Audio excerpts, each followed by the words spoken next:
Jebolan Indonesian Idol 2014, Firza akhirnya dapat mewujudkan impiannya untuk menghibur warga kota Banda Aceh.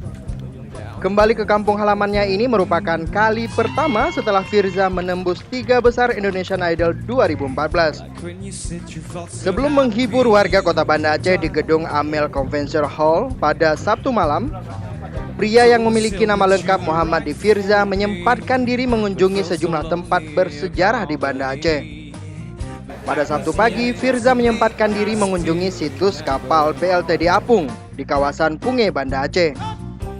Di lokasi ini, Firza tidak mampu menahan rasa sedihnya mengenang dahsyatnya peristiwa tsunami yang melanda Aceh 2004 silam. Dalam musibah itu banyak saudara dan teman-temannya ikut menjadi korban. Berkunjung ke Aceh ya ini memang kampung saya ya.